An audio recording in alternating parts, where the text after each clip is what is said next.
Subscribe करा महानुभाव प्रतिपंथ चॅनलला व बेल बटन अवश्य दाबा लेटेस्ट नोटिफिकेशन प्राप्त करण्यासाठी। अन्य वार्तेपसी निद्राचा असं निरूपण स्वामींनी भक्तजनांना का केलं? दंडवत प्रणाम। जय श्रीकृष्ण। लीळा चरित्राच्या आजच्या सत्रामध्ये आपण 4 ते 5 लीळा पाहणार आहोत, ज्यामध्ये स्वामी अन्य वार्ता निषेध करतात, भक्तजन अन्य वार्ता करत बसलेले असतात, तर स्वामी म्हणतात की तुम्ही अन्य वार्ता केली नाही पाहिजे। पुढे अद्वैत शास्त्र निरूपण हेही स्वामी भटोपासना करतात, ज्ञान भक्ती वैराग्याविषयी निरूपण करतात, माहिम भटांना संहार प्रकरण निरूपण करतात, भटोबास नाथोबा यांना स्वामी पुन्हा एक वेगळं निरूपण करतात की जे निरूपण तुम्ही ऐकल्यानंतर तुम्हीही आश्चर्यचकित होऊन जाल। त्या चरित्राची आदी आहे, आदी म्हणजे काय? शीर्षक। तर चरित्राचं शीर्षक आहे भटा नाथोबा शास्त्र विषयत्व। हे खूप महत्वपूर्ण चरित्र आहे या सत्रामधील, कारण या चरित्रामध्ये स्वामी जास्तच ज्ञानाच्या पाठीमागेही लागू नये असं सांगतात, कारण शास्त्र विषयत्व सांगितलेलं आहे। शब्द काय आहे लक्षात असू द्या। शास्त्र जे आहे, जे ब्रह्मविद्या शास्त्र आहे, ते पण तुम्हाला विषयत्वे लागून ठाकू शकते। तर काय आहे नेमकं प्रकरण हे आपण सर्व व्यवस्थित जाणून घेऊया। तुम्ही फक्त व्हिडिओ शेवटपर्यंत पहा, म्हणजे तुम्हाला इत्यंभूत माहिती होईल या सर्व चरित्रांची। त्याचप्रमाणे दुसरे चरित्र आहे बोडी गंगा समान अनुवादू। असे बरेच चरित्र आहेत, छोटे चरित्र आहेत। तर बघूया आजच्या सत्रामध्ये किती चरित्र होतात ते। तुम्ही फक्त शेवटपर्यंत व्हिडिओ पहा, म्हणजे तुम्हाला सर्व चरित्र व्यवस्थित समजतील। नेमके किती चरित्र होतील हे मीही सांगू शकणार नाही। नेहमीच्याच प्रमाणे तुम्हाला आजच्या या ज्ञान सत्रातील चरित्र नक्कीच आवडतील, आणि त्यामुळे लगेचच्या व्हिडिओला लाईक करा, जास्तीत जास्त आपल्या वाचनिक मंडळीपर्यंत हा व्हिडिओ शेअर करा, म्हणजे त्यांनाही या ज्ञानाचा लाभ होईल। तर जास्त उशीर न करता चला तर आज काही नवीन ज्ञानार्जन करूया। दंडवत हो। मी ईश्वरदास महानुभाव सर्वांचं स्वागत करतो आपल्या महानुभाव प्रतिपंथ या युट्यूब चॅनलमध्ये। आजच्या या ज्ञान सत्रातील लीळा क्रमांक आहे लीळा चरित्र उत्तरार्ध, लीळा क्रमांक 203 अन्य वार्ता निषेध निरूपण। स्वामींनी अन्य वार्तेचा निषेध केलेला आहे, त्या संदर्भामध्ये स्वामी इथे भक्तजनांना निरूपण करणार आहेत। अन्य वार्ता म्हणजे काय? परमेश्वराला सोडून जे काही तुम्ही वार्ता करत आहात ते सर्व अन्य वार्ता आहे। परमेश्वराला सोडून, परमेश्वराचं स्थानापती परमेश्वराला सोडून, परमेश्वराचं जे काही स्थान आहे त्या स्थानावरचे काही लीळा आहेत किंवा एखादे साधू संत आहेत, या व्यतिरिक्त जे काही वार्ता आहे, तुम्ही मार्गमंडळीची वार्ता करू शकता, साधू संत कसे आहेत काय नाही, तुम्ही वासनिकांची वार्ता करू शकता, अमका वासनिक आहे तमका वासनिक आहे, कसा देवधर्म चालू आहे त्यांचा काय नाही, काय त्यांनी नवा उपक्रम चालू केला देवधर्म करण्यासाठी, या संदर्भामध्ये तुम्ही कथा वार्ता करू शकता। परस्पर भेटल्यानंतर वासनिक मंडळीशी भेटल्यानंतर तुम्ही ज्ञानाची देवाणघेवाण करू शकता, परंतु अन्य वार्ता करू नये। तुम्ही स्थानापतीपाशी गेले, तिथे तुम्ही जर घरचीच वार्ता करत बसलात, मंदिरात गेलात, घरचीच वार्ता चालू आहे, शेताची वार्ता चालू आहे, तुम्ही एखाद्या मोठ्या आश्रमात गेलात, छोट्या आश्रमात गेलात, तिथे गेल्यानंतर पण आमच्या शेतामध्ये असं झालं, आमच्या शेतामध्ये तसं झालं, आमच्या शेजाऱ्याने धुरा फोडला, किंवा आमच्या शेजारी जो राहणारा माणूस होता त्याने आमच्या प्लॉटवर 4 फूट कब्जा केला, 5 फूट कब्जा केला, आमची जागा बळकावली, ह्या जर गप्पा तुम्ही करत असणार आश्रमात येऊन, तर ही अशी अन्य वार्ता काही एक कामाची नाही। तर अशा या अन्य वार्तेचा निषेध स्वामींनी या चरित्राच्या माध्यमातून केलेला आहे, जे आपल्यासाठी फार मार्गदर्शक आहे। परंतु इथे अन्य वार्ता कोण करत आहेत ते समोर बघूया आपण। डोमेग्रामी अवस्थान। स्वामी कुठे आहेत? डोमेग्रामलाच आहेत। भटाधिक अन्य वार्ता करीत होते। भटाधिक, भट्ट या पदामध्ये भटोबास आले, अधिक पदामध्ये जे काही इतर भक्तजन होते ते आले। हे सर्वजण बसून अन्य वार्ता करत होते, गावामधल्या गप्पा, किंवा ज्या गावी भिक्षेला गेले होते त्या गावामध्ये काय झालं, काय प्रसंग घडला, ह्या संदर्भामध्ये सर्व वार्ता चालू होत्या। यावरी सर्वज्ञ म्हणितले। या उपरांत स्वामी म्हणतात अन्य वार्ता न कीजे। स्वामी भक्तजनांना म्हणतात, अरे भले माणसं हो, तुम्ही परमेश्वराच्या सन्निधानामध्ये आहात, आम्ही जे काही निरूपण केलं त्या निरूपणाचं तुम्ही मनन केलं पाहिजे, चिंतन केलं पाहिजे, त्यावर तुम्ही वार्ता केली पाहिजे, चर्चा केली पाहिजे, परंतु तुम्ही मात्र इथे अन्य वार्ता करत आहात। जे अन्यत्रीचे प्रपंचातील जीव आहेत त्यांच्या व्यवहाराची तुम्ही वार्ता करत आहात, हे अन्य वार्ता नक्की जे म्हणजे करू नये। अन्य वार्तेपसी निद्रा चांग। स्वामी म्हणतात अन्य वार्ता करण्यापेक्षा तुम्ही जर पांघरून झोपी गेलात ते बरं आहे, डोकं तरी शांत होईल. वरी निद्रा कीजे, एक वेळेस तुम्ही झोपलेलं चांगलं अन्यवार्ता करण्यापेक्षा. परी अन्यवार्ता न कीजे, परंतु अन्यवार्ता कधीच केली नाही पाहिजे तुम्ही. कारण अन्यवार्ता केली म्हणजे तुमच्याकडून एकतर हिंसा होणार, तुम्ही जे बोलत आहात, जे काही तुमच्या तोंडातून बाहेर गरम वाफ निघत आहे, त्या वाफेमुळे बरेच काही सूक्ष्म जीवाणू हवेमधील मरून जाणार, ते तर हिंसा होणारच. दुसरी गोष्ट अशी आहे, बोलता बोलता तुम्ही कोणाच्या तरी कुटाळक्या करत बसणार, निंदा करत बसणार, त्यामधून तुम्हाला काही प्राप्त होणार नाही. तुमची ऊर्जा तुम्ही खर्ची घालत आहात एका दुसऱ्या माणसाचं चिंतन करण्यासाठी, एका दुसऱ्या माणसाच्या टवाळक्या करण्यासाठी तुम्ही जर ऊर्जा खर्ची घालत आहात तर तुमच्या जीवन जगण्याचा काय फायदा. अनमोल असं जीवन तुम्हाला परमेश्वराने दिलेलं आहे. हे मनुष्य जीवनामध्ये आल्यानंतर तुम्ही प्रत्येक क्षण असा ईश्वराच्या स्मरणात घातला पाहिजे. बरं, तुम्ही प्रपंचात पडलेले आहात, प्रपंचाचे काम तर तुम्हाला करणं भागच आहे, परंतु जे काही तुम्ही काम करत आहात, शेतीवाडीचे किंवा नोकरीचे, धंद्याचे, व्यापाराचे जे काही काम करत आहात, ते काम केल्यानंतर जे काही तुमच्याकडे काही वेळ उरत आहे, तो वेळ टीव्ही पुढे बसून न घालवण्यापेक्षा देवाचं स्मरण करा. अन्यवार्ता करण्यापेक्षा देवाचं स्मरण करा. हे स्वामींना इथे सांगायचं आहे. संन्याशांसाठी तर हे मार्गदर्शक तत्व आहेतच, परंतु तुमच्यासाठी पण हे मार्गदर्शक तत्व आहे. बरं, आध्यात्मिक आचरण केल्याने काय काय फायदे होतात? तुमचं डोकं स्थिर राहते, तुमची स्मरणशक्ती वाढते, तुम्हाला आरोग्य चांगलं लाभते. आध्यात्मिक तुम्ही जे काही विधी अनुष्ठान करणार, जे काही चिंतन मंथन करणार, त्यामुळे तुम्हाला स्वस्थता लाभते, तुम्ही डिप्रेशन मुक्त होणार, त्यामुळे तुमची प्रकृती पण चांगली होणार आणि एका प्रकारे तुम्ही देवाच्या वचनाचं पालन करत आहात याची योग्यताही लाभणार. म्हणजे फायदाच फायदा आहे. देव कधीही तुमचा तोटा होईल असं सांगतच नाही, फायदाच फायदा करतात देव तुमचा. परंतु तुम्ही स्वामींनी जे काही सांगितलेले सूत्र आहेत त्या सूत्राकडे, त्या दृष्टिकोनातून बघत जा, तरच त्याचा फायदा आहे. नाहीतर देवाने सांगितलं, अहो हे संन्याशांसाठी सांगितलं, आपल्यासाठी नाही सांगितलं. आता तुम्ही सांगा, हे अन्यवार्ता करण्यापेक्षा तुम्ही जर देवाधर्माचं काही स्मरण केलं, काही पारायण केलं, किंवा तुम्ही तुमच्या बिझनेसच्या ठिकाणी बसलेले आहात, तुमचा काही व्यापार असेल, तुम्ही तिथे खुर्चीवर बसलेले आहात, नोकरदार लोक कामं करत आहेत, तुम्ही उगाच टीव्ही लावून बसण्यापेक्षा तुम्ही बसल्या बसल्या गाठी करू शकता. गाठी जरी घरी विसरून राहिली तर मुखाने तर नाम घेऊ शकता. देह प्रपंचाचा दास सुखे करू काम, परंतु तुझे रूप चित्ती राहू मुखे तुझे नाम. तुमचा देह प्रपंचाचा दास आहे, त्या देहाला काम करू द्या प्रपंचाचं, परंतु जे तुमचं चित्त आहे त्या चित्तामध्ये देवाचंच रूप राहिलं पाहिजे आणि मुखामध्ये देवाचंच नाम राहिलं पाहिजे.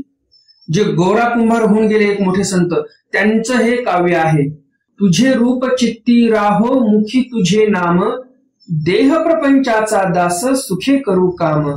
देवा धर्माचं काम मुखातून आणि चित्तातून झालं पाहिजे. आणि शरीर जे आहे ते प्रपंचाचा दास आहे, तर त्या शरीरातून तुम्ही प्रपंचाचे काम करून घ्या. तर देवाला इथे हे सांगायचं आहे. आणि शेवटी देव म्हणतात, तुम्हाला जर काहीच काम करावं असं वाटत नाही, काही काम नाही तुम्हाला, तर अन्यवार्ता करण्यापेक्षा झोपलेलं बरं आहे. एवढं महत्वाचं निरूपण इथे देव भक्तांना करत आहेत. ऐसे निरूपण केले, असं निरूपण देवाने केलं. हो काजी, भक्तजन म्हणतात ठीक आहे. म्हणून अवघे श्रीचरणा लागले, सर्व भक्तजन स्वामींच्या पाया पडले.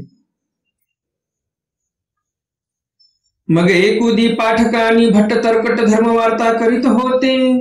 एके दिवशी पाठक आणि भट्टोबास हे दोघेही धर्मवार्ता करत होते.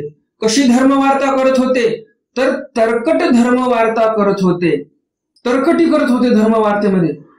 भट्टोबास म्हणायचे नाही माझंच खरं, पाठक म्हणायचे नाही नाही देवाने असं सांगितलं हे माझंच खरं आहे.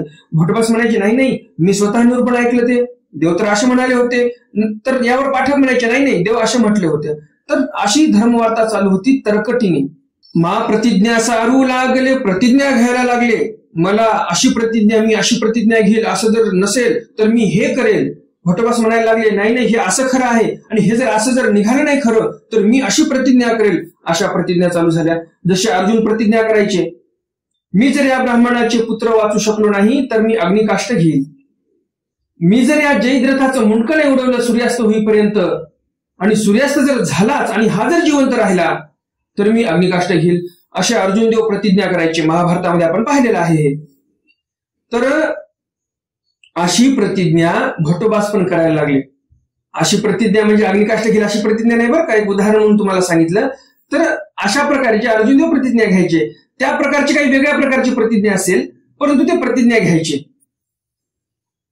एकमेकाला नो किती म्हणजे अडवायचे, नाही नाही हे तुझं खोटं आहे, हे तुझं बरोबर नाही, असं ते एकूण एकाला टोकायचे.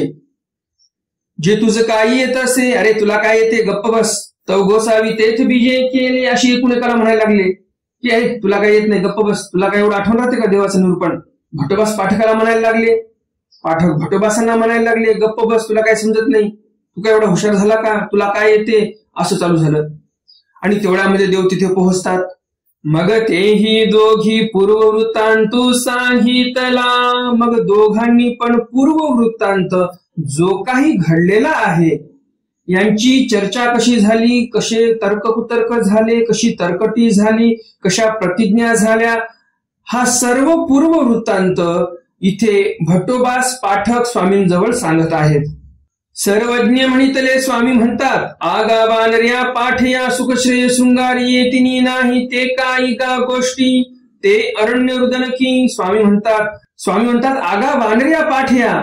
स्वामी या दोघांनाही म्हणत आहेत, भट्टोबास हो आणि पाठक हो, जिथे सुख श्रेय शृंगार येतिनी नाही, जिथे सुख नाही तुम्हाला, जिथे श्रेय नाही म्हणजे कोणत्या प्रकारची योग्यता नाही, गोमट नाही, शृंगार नाही म्हणजे काही दृश्यपर तुम्हाला काही प्राप्त होत नाही, दृष्टपर काही तुम्हाला मिळत नाही, यामधून दृष्टपर फळही तुम्हाला काही मिळत नाही. हे अशा गोष्टी ज्या आहेत ज्यामधून तुम्हाला सुख होत नाही, श्रेय होत नाही, शृंगार होत नाही, या तिन्ही गोष्टी ह्या काय गोष्टी झाल्या का. हे फक्त अरण्य रुदनकी म्हणजे जणू काही तुम्ही जंगलामध्ये जाऊन रडत आहात तशी गोष्ट झाली ही तुमची. यामधून तुम्हाला सुख श्रेय शृंगार काहीच होत नाही. ऐसे झणे करा हो, हे असं तुम्ही करायला नाही पाहिजे, पुन्हा असं करू नका, असं भट्टोबास आणि पाठकांना देव इथे निरूपण करतात. उत्तरार्ध लीळा क्रमांक 204 अधृत शास्त्र निरूपण. स्वामींनी इथे अधृत शास्त्र जे आहे त्या संदर्भामध्ये निरूपण केलेलं आहे भट्टोबासांना. डोमे ग्रामी अवस्थान उंचमणी भटा निरूपण करीत भट्टी म्हणितले. डोमे ग्रामी अवस्थान हे पण चरित्र डोमेग्रामच आहे. उंचमडी भटा निरूपण करिता भटी म्हणितले. उंच मढामध्ये स्वामी भट्टोबासांना निरूपण करत होते आणि त्यावेळेस भट्टोबास स्वामींना म्हणतात, जी जी मज हे धर्वेणा, जी जी मला हे तुमचं निरूपण जे आहे ब्रह्मविद्या शास्त्राचं ते धर्वेणा म्हणजे मी याला धरू शकत नाही, मला हे लक्षात राहत नाही, मला याचं पाठांतर होत नाही, पाठांतर जरी झालं तरी विसरून जातो मी काळांतराने. सर्वज्ञ म्हणितले. स्वामी म्हणतात, हे अधृत शास्त्र किंगा हे होऊनी कवणाचे घरणरिगे. स्वामी म्हणतात भट्टोबासांना, हे जे शास्त्र आहे ब्रह्मविद्या शास्त्र हे अधृत आहे म्हणजे याला कोणी धरू शकत नाही, हे होऊन कोणाच्याच घरी जात नाही, आपणच याच्या घरी गेलो पाहिजे. ये आपण पे दिजे तरी आपण पे दे. स्वामी म्हणतात, तुम्ही जर याला आपण पे दिलं म्हणजे तुम्ही तुमचा अनमोल असा वेळ, तुमच्या जीवनातील जो तारुण्य वयातील वेळ आहे, तुम्ही तरुण आहात, त्या काळातच तुम्ही जर प्रयत्न केले ब्रह्मविद्या शास्त्र प्राप्त करण्यासाठी, ब्रह्मविद्या शास्त्र अवगत करण्यासाठी, तरच तुम्हाला ते ब्रह्मविद्या शास्त्र येईल. कारण आपण पे दे. काय म्हणता स्वामी इथे, तुम्ही स्वतःहून ज्यावेळेस या ब्रह्मविद्या शास्त्राला वेळ देणार त्यावेळेस हे शास्त्र तुम्हाला मिळेल. साहजिकच आहे. तुम्ही विचार करा, तुम्हाला संसार करायचा असेल, प्रपंच करायचा असेल तर तुम्हाला तारुण्यातीलच वय पाहिजे. तारुण्यामध्येच तुम्ही सर्व काही करू शकता.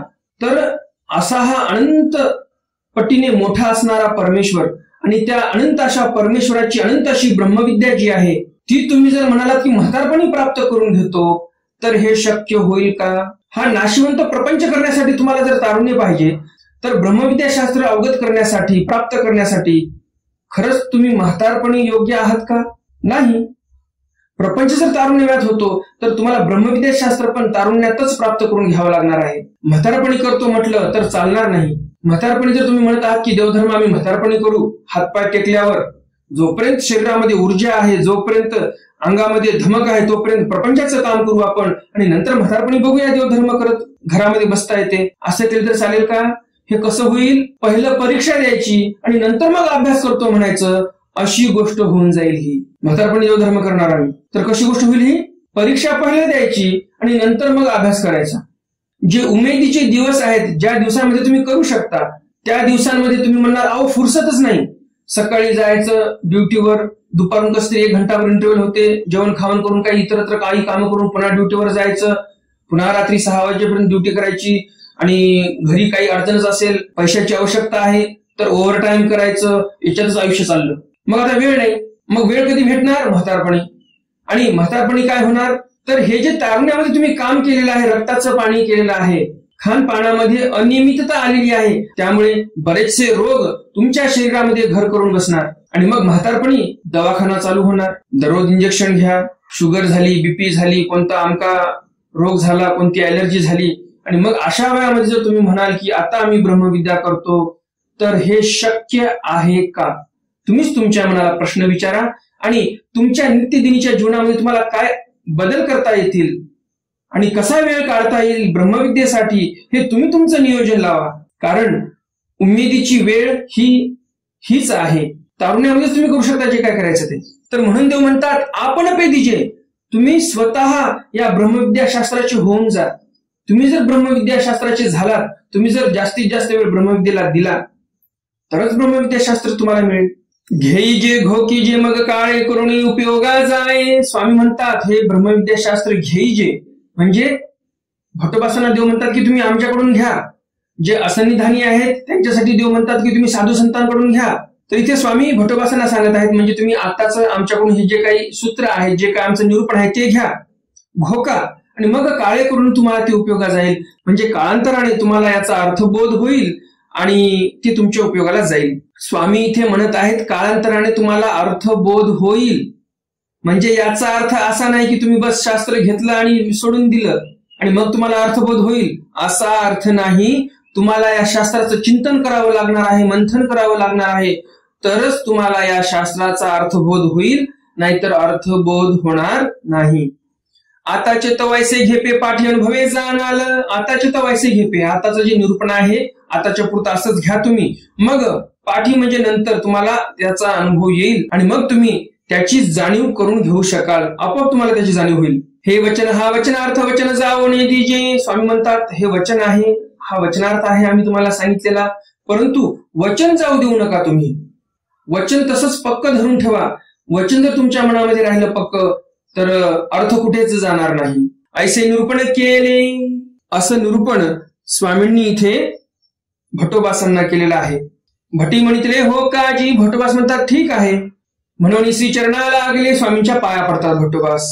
उत्तरार्ध लीळा क्रमांक 205. ज्ञान भक्ती वैराग्य निरूपण. स्वामींनी ज्ञान भक्ती वैराग्य या संदर्भामध्ये निरूपण केलेलं आहे. डोमेग्रामी अवस्थान भटी पुसले जी दान भक्ती वैराग्य एके मोचके तरी मोचके ते येथीचे आणि अमोचके ते अन्य महात्म्याचे. ते येथीचे असा जाते कवण धर्मे असे पा. सर्वज्ञ म्हणितले विकल्प त्रुटी अन्य महात्म्यासी साजात्य हो काजी अंक. स्वामींचं डोमेग्राम इथे अवस्थान आहे आणि तिथे भट्टोबास स्वामींना विचारतात की ज्ञान भक्ती वैराग्य एक मोचक आहेत, एक अमोचक आहेत. ज्ञान भक्ती वैराग्य एक मोचक आहेत, म्हणजे जे ईश्वर पैकीचे ज्ञान भक्ती वैराग्य आहेत ते मोचक आहेत, म्हणजे जीवाला मोक्ष देणारे आहेत. एके अमोचके म्हणजे या जीवाला मोक्ष न देणारे आहेत, ते देवतापैकीचे. ज्ञान भक्ती वैराग्य जे देवतापैकीचे आहेत ते तुम्हाला मोक्ष देऊ शकत नाही. तरी मोचकते येथीचे आणि अमोचकते अन्य महात्म्याचे. काय म्हणतात भट्टोबास? मोचक जे आहे ज्ञान भक्ती वैराग्य ते परमेश्वराचं आहे आणि अन्य महात्म्याचं जे ज्ञान भक्ती वैराग्य आहे ते अमोचक आहे. ते येथीच्या साधत्य कवणे धर्मे असे पहा. आपलं जे ज्ञानभक्ती वैराग्य आहे आणि त्यांचं जे ज्ञानभक्ती वैराग्य आहे यामध्ये साजात्यता काय आहे बरं, असा प्रश्न भट्टोबास स्वामींना विचारतात. यावर स्वामी काय म्हणतात? सर्वज्ञ म्हणतील विकल्प त्रुटी अन्य महात्म्याशी साजात्य. जे विकल्प त्रुटी आपली झालेली आहे, जे मनामध्ये आपल्या विचिकित्सारूप विकल्प असतो, त्या विकल्पाची जी त्रुटी झालेली आहे, म्हणजे आपल्या मनातील जे काही विचिकित्सारूप विकल्प घाण छी थू करणे जे आहे, हा निघून गेलेला आहे. जे परमेश्वराला अनुसरलेले आहेत त्यांच्या मनातील हा विकल्प निघून गेला, त्रुटी झाली, त्याची नष्ट झाला तो. तर हे जे विकल्प त्रुटी आहे हे अन्य महात्म्याशी साजात्य, म्हणजे जे अन्य महात्मे आहेत ते पण हे संकल्प विकल्प असे करत नाहीत, विचिकित्सारूप विकल्प त्यांच्या मनामध्ये नसतो, घाण छी थू ते करत नाहीत. तर येण्यार्थी साजात्यता म्हणजे आपली साम्यता त्यांच्याशी दिसते असं स्वामी सांगतात. हो काजी? भटवास म्हणतात ठीक आहे. उत्तरार्ध लीळा क्रमांक 206 माहीम भट्टा संहार निरूपण. स्वामींनी माहीम भट्टांना संहाराविषयी निरूपण केलेलं आहे. डोमेग्रामी अवस्थान. स्वामींचं अवस्थान कुठे आहे? डोमेग्रामलाच आहे अजून. एक वेळ माहीम भट्टी पोहोचले. एक वेळ माहीम भट्ट विचारतात जी जी सृष्टी संहार कवणे परी होय. माहीम भट्ट विचारतात स्वामींना जी जी सृष्टी संहार कोण्यापरीने होत असतो बरं. मग गोसावी संहार प्रकरण निरूपिले. मग स्वामींनी संहार प्रकरणाचं निरूपण केलेलं आहे. मग माहीम भट्टी पोहोचले. संहार प्रकरण सर्व स्वामींनी निरूपण केलं माहीम भट्टांना, आणि माहीम भट्टांनी पुन्हा त्यावर प्रश्न केला जी जी सृष्टी संहारी जैसा मायेसी अधिकार तैसा येर देवतांसी याती की नाही. माहीम भट्टांनी खूप महत्वपूर्ण प्रश्न केलेला आहे स्वामींना इथे. माहीम भट्ट स्वामींना विचारतात की ज्याप्रमाणे मायेला म्हणजे जे चैतन्य माया आहे त्या चैतन्य मायेला जसा अधिकार आहे सृष्टीचा महासंहार करण्याचा, त्याप्रमाणे इतर देवतेंना तसा अधिकार आहे किंवा नाही, इतर देवता तसा संहार करू शकतात किंवा नाही, हा प्रश्न आहे. सर्वज्ञ म्हणितले स्वामी म्हणतात भटो उचेच्या प्रवृत्ती निचेचा व्यापार. स्वामी म्हणतात भटो उचेच्या प्रवृत्ती म्हणजे उच्च जी देवता आहे त्या उच्च देवतेच्या प्रवृत्तीने नीचेचा संहार म्हणजे नीच जी देवता आहे तिचा संहार होत असतो. जी जी तरी महासंहारा वेगळे किती संहार असती. मग माहीम भट्ट विचारतात जो महासंहार होतो, जी माया करत असते, जी माया महासंहार करत असते त्या महासंहाराच्या व्यतिरिक्त वेगळा कोणता संहार आहे किंवा नाही. सर्वज्ञ म्हणितले स्वामी म्हणतात अवांतरू संहारू एकुवाती तोही महासंहाराची सारिखा तयाचाही ठाई तम एक आती. स्वामी म्हणतात अवांतर संहार नावाचा एक संहार आहे जो अवांतर होतो, मध्येच कधीतरी होतो. तो संहार कसा आहे? महासंहाराची सारिखा म्हणजे ज्याप्रमाणे माया महासंहार करते त्याचप्रमाणे हा अवांतर संहार पण आहे. परंतु फरक काय आहे? तयाचा ठाई तम एकाती, म्हणजे हे जे अवांतर संहार होत असतो यामागे तमगुण हा कारणीभूत असतो. कसं काय तमगुण कारणीभूत असतो? कारण अवांतर संहार कधी होत असतो? ज्यावेळेस अष्टभैरवाचे आठही विद्यावंत एकदाच दुखवतात आणि मग त्या विद्यावंतांचा अभिमान घेतात हे अष्टभैरव, आणि त्यांना राग येतो, खूप भयंकर तम येतो, क्रोध येतो, आणि मग त्यावेळेस ते महासंहार करतात की माझ्या विद्यावंताला या लोकांनी दुखवलं, मग आता आम्ही महासंहार करून टाकणार. सर्व महासंहार ते अष्टभैरव करून टाकतात. जर एकाच वेळेला त्या आठही भैरवांचे विद्यावंत जर दुखवल्या गेले तर तेव्हाच हा महासंहार होत असतो, एरवी होत नसतो. आणि म्हणून स्वामींनी सांगितलं की हा जो अवांतर संहार आहे, अवांतर संहाराच्या पाठीमागे तमगुण आहे, कारण इथे अष्टभैरवांना खूप क्रोध आलेला आहे. जी जी तो किंपर्यंत संहारू होय. पुन्हा माहीम भट्ट प्रश्न करतात. फार सूक्ष्म प्रश्न असतात माहीम भट्टांचे, विद्वान पंडित आहेत हे. जिथे जिथे माहीम भट्ट चरित्रामध्ये येतील ते चरित्र तुम्ही ध्यान देऊन लक्ष देऊन ऐकलं पाहिजे, कारण माहीम भट्टांसारखा प्रश्न करणारा विद्वान पंडित स्वामींच्या सन्निधानामध्ये दुसरा कोणताही नव्हता. एवढे सूक्ष्म प्रश्न तुम्हाला कुठेही ऐकायला मिळणार नाहीत. फक्त जिथे माहीम भट्ट आहेत तिथेच तुम्हाला असे प्रश्न ऐकायला मिळतील. तर बघा किती प्रश्न केलेत माहीम भट्टांनी. सुरुवातीला प्रश्न विचारला संहार कसा होतो, स्वामींनी मग संहार प्रकरण सांगितलं. मग पुन्हा माहीम भट्टांनी प्रश्न विचारला जे सृष्टी संहार आहे, ज्याप्रमाणे माया करते त्या प्रकारे सृष्टी संहार दुसरी कोणती देवता करू शकते की नाही हा प्रश्न विचारला. मग देवानी त्याचं पण उत्तर दिलं. आणि मग त्या उपरांत पुन्हा महासंहाराचं देवाने निरूपण केलं. पुन्हा महासंहाराचं निरूपण झाल्यानंतर पुन्हा माहीमभट्टांनी प्रश्न विचारलेला आहे की असा जो अवांतर संहार आहे तो कुठपर्यंत होतो, म्हणजे किती सूक्ष्म निरीक्षण करतात माहीमभट्ट स्वामींच्या निरूपणाचं आणि किती सूक्ष्मपणे प्रश्न विचारत आहेत. आणि अशा या सूक्ष्म प्रश्नाचं उत्तर पुन्हा स्वामी इथे देत आहेत. सर्वज्ञ म्हणतील भूतेपर्यंत संहारू या ते अवांतर संहारू बोलीजे. स्वामी म्हणतात भूतेपर्यंत संहार या ते अवांतर संहार बोलीजे. भूतेपर्यंत संहारू स्वामींनी इथे सांगितलं. तर भूतेपर्यंत म्हणजे काय? भूतेपर्यंत म्हणजे जुटापर्यंत संहार होत असतो. आता हे जूट म्हणजे काय, किंवा पाठभेदाने असेही बोलतात की भेंडापर्यंत संहार होत असतो. आता हे जूट म्हणजे काय, भेंड म्हणजे काय, हे सर्व सांगायला गेलं तर फार खोलातला विषय आहे. तरी पण मोजक्या शब्दामध्ये मी तुम्हाला सांगण्याचा प्रयत्न करणार आहे. जास्त किचकट करणार नाही, एकदम सुटसुटीत तुम्हाला सांगणार आहे. फक्त लक्ष देऊन ऐका, तुम्हाला सर्व व्यवस्थित समजून जाईल. भूतेपर्यंत संहारू या ते अवांतर संहारू बोलीचे देव म्हणतात. भूतेपर्यंत म्हणजे जुटापर्यंत. जूट कशाला म्हणतात? 5 भूत 3 गुण याचा एकत्र सांगात जो आहे त्याला जूट असं बोलतात. 5 भूत 3 गुण. 5 भूत कोणते? भूमी, आप, अनल, वायू, खम. भूमी म्हणजे जमीन, आप म्हणजे पाणी, अनल म्हणजे अग्नी, वायू म्हणजे हवा, खम म्हणजे आकाश. भूमी, आप, अनल, वायू, खम असे 5 भूत आहेत, ज्याला पंचमहाभूत पण म्हणतात.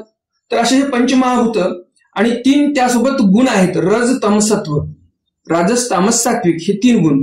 हे 5 आणि हे 3 असे मिळून 8 झाले आणि हे 8 एकत्रित आहेत, त्याला जूट असं बोलतात. आणि प्रत्येक भैरवाच्या ठिकाणी हे 5 भूत 3 गुण आहेत, म्हणजे प्रत्येक भैरवाच्या ठिकाणी हे जूट आहे. तर ज्यावेळेस संहार होतो तर तो इथपर्यंत संहार होतो, म्हणजे भैरवापर्यंत संहार होतो. पाठभेदाने असंही बोलतात ज्यावेळेस हे अष्टभैरव संहार करतात, हे जे काही देवतेचे स्थान रचलेले आहेत, मग ते स्वर्गाचं स्थान आहे, सत्य कैलाश वैकुंठ आहे, शिराब्दीचा शेषनारायण आहे, शराब्दी आहे, अंतराळ आहे, गंधर्व आहे, कर्मभूमी आहे, भोगभूमी आहे, अष्टदेवनीचं स्थान आहे, हे सर्व देवतेचे स्थान पण ते संहार करून टाकतात, नष्ट करतात. शिराब्दीचा शेषशया जो आहे त्याचं स्थान पण ते नष्ट करून टाकतात. तिथपर्यंत संहार होतो. भैरव संहार करत आहेत म्हणजे साहजिकच आहे, स्वतःचा संहार थोडी करणार ते. तर स्वतःचं स्थान सुरक्षित ठेवतात. स्वतःच्या मूर्त्या ज्या आहेत त्या तशाच ठेवतात. त्यांचं जे शरीर आहे ते नष्ट नाही करत. खालचे महादेव आहे, ब्रह्मा आहे, विष्णू आहे, इंद्र, चंद्र, सूर्य या सगळ्या देवतांचं जे स्थान आहे ते पण नष्ट करतात आणि सर्व संहार होऊन जातो. तर असा हा संहार आहे. यावर माहीमभट्टी पुसिले, यावर माहीमभट्ट विचारतात. आता तुम्हाला असं वाटेल हे फक्त स्वामींनी सांगितलेलं आहे, 5 भूत 3 गुण, किंवा काही आपले दर्शक असतील या चॅनलवर ते असेही म्हणू शकतात की असं हे गुह्य ज्ञान तुम्ही सांगत आहात, की असं सांगायला नाही पाहिजे, असे बरेच काही आहेत ना. तर त्यांच्यासाठी सांगू इच्छितो मी, एकतर तुम्ही अध्ययन केलं नसते पूर्ण, तुम्हाला एकतर गीताच पूर्ण वाचता येत नाही. हे जे लोक म्हणतात ना की असं बोलायला नाही पाहिजे, बोलायला नाही पाहिजे, मुळात यांच्याच ठिकाणी मोठं अज्ञान असते. त्यांना स्वतःचं सूत्रपाठ नीट पाठ झालेलं नसते, गीता वाचता येत नाही आणि हे सांगतात मग लोक दुसऱ्यांना की असं सांगू नये. तर त्या लोकांसाठी मी सांगू इच्छितो की हे जे 5 भूत 3 गुण जूट हे वगैरे सांगितले मी, हे सर्व वेदांमध्ये आलेलं आहे. मग तुम्ही असं समजू शकता की मी तुम्हाला वेदामधून सांगितलेलं आहे. ज्यांना असं वाटत असेल की परमेश्वराचं ज्ञान हे गुह्य सांगत आहेत, तर त्यांच्यासाठी सांगू इच्छितो तुम्ही असं समजून घ्या की मी हे देवाचं नाही सांगितलं, हे वेदामधून सांगितलं मी. आणि ज्यांना असं काही वाटत नाही की हे गुह्य ज्ञान सांगायला नाही पाहिजे, असंच दडपून ठेवायला पाहिजे, उगाच सांगत आहेत, हे ज्यांच्या मनामध्ये असं येत नाही, ज्यांना असं वाटतं की हे शास्त्र आपल्याला मिळालं पाहिजे, आपण हे श्रवण केलं पाहिजे, त्यांच्यासाठी मी सांगू इच्छितो की हे मी स्वामींनी जे सांगितलं आहे त्या वचनाचाच अर्थ मी तुम्हाला सांगितलेला आहे. त्यांच्यासाठी असं सांगत आहे. ज्यांना असं वाटत असेल की हे देवाचं शास्त्र सांगत आहेत, गुह्य शास्त्र सांगत आहेत, तर त्या लोकांसाठी मी असं सांगत आहे की तुमच्यासाठी हे असं समजून घ्या की हे वेदातलं आहे. कारण वेदामध्ये पण हे आलेलंच आहे, वेदामध्ये तर आलेलंच आहे, जाऊ द्या. परंतु आधुनिक युगामध्ये, आधुनिक या विज्ञानामध्ये, फिजिक्स या विषयामध्ये पण ह्या संदर्भामध्ये उल्लेख आलेला आहे. कारण तुम्ही बघा, एका भैरवाच्या ठिकाणी 8 आहेत, 5 भूत आणि 3 गुण, हे असे 8 आहेत. आणि 8 गुणिले 8, कारण की 8 भैरव आहेत ना, तर प्रत्येक भैरवाच्या ठिकाणी 5 भूत 3 गुण, 5 भूत 3 गुण, म्हणजे प्रत्येक भैरवाच्या ठिकाणी 8 संख्या आहेत. तर 8 किती झाले? 64 झालेले आहेत. तर हे जे गणित आहे हेच गणित फिजिक्स मध्ये पण आलेलं आहे. आणि हे मी नाही म्हणत, मोठे फिजिक्सचे जे मोठे मोठे वैज्ञानिक आहेत विदेशातले त्यांचं हे म्हणणं आहे.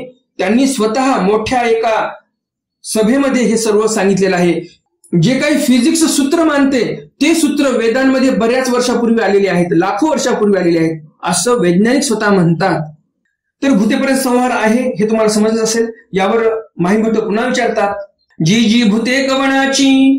मग माहीमभट्ट पुन्हा प्रश्न विचारतात, हे भूत कोणाची आहेत? सर्वज्ञ म्हणितले स्वामी म्हणतात, अष्टभैरवाचा ठाई पाचे भूते तिन्ही गुण.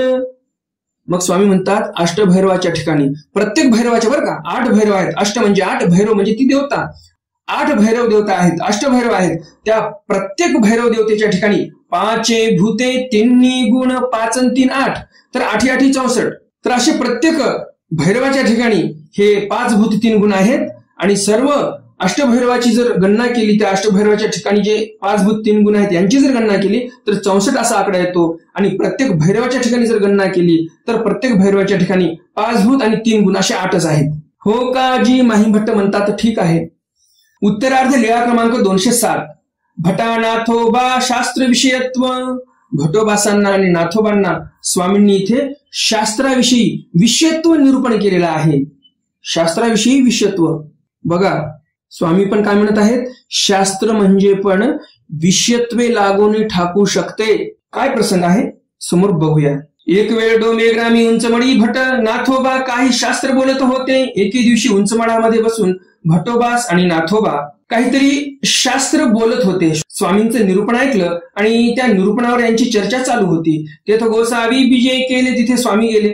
परी गोसावी यांच्या श्रीचरणा लागावे ऐसे नसपुरे. स्वतः तिथे स्वामी आलेले आहेत आणि स्वामींच्या आपण पाया पडलं पाहिजे असंही त्यांना समजत नव्हतं, एवढं त्यांना स्फुरत नव्हतं. मग एर काही स्फुरेल, दुसरं काय स्फुरणार आहे? स्वामींच्या पाया पडायचं त्यांना स्फुरलं नाही. मग एर काही स्फुरेल म्हणजे स्वामींना आता बसायला टाकावं, स्वामींना बसवावं ओट्यावर, हे काय समजणार आहे त्यांना? कुठून स्फुरणार आहे त्यांना? नाही स्फुरणार. मग सर्वज्ञ म्हणितले. मग स्वामी म्हणतात हांगा हे तुम्हा विषयत्वेची लागोनी ठाकले मा. स्वामी म्हणतात भटोबासांना आणि नाथोबांना, हे तुम्हा म्हणजे हे जे ब्रह्मविद्याशास्त्र आहे ते विषयत्वेची लागून ठाकले मा. जसा एखादा व्यक्ती विषयामध्ये एकदम लिप्त होतो, त्याच्याच ठिकाणी त्या विषयामध्येच रममाण होतो, त्याप्रमाणे तुम्ही या ब्रह्मविद्याशास्त्राच्या ठिकाणी रममाण झालेला आहात. हे काही बरोबर नाही. परमेश्वर आले तरी तुम्हाला समजत नाही, असे हे शास्त्र तुम्हाला विषयत्वे लागून ठाकलेलं आहे, हे काही चांगलं नाही.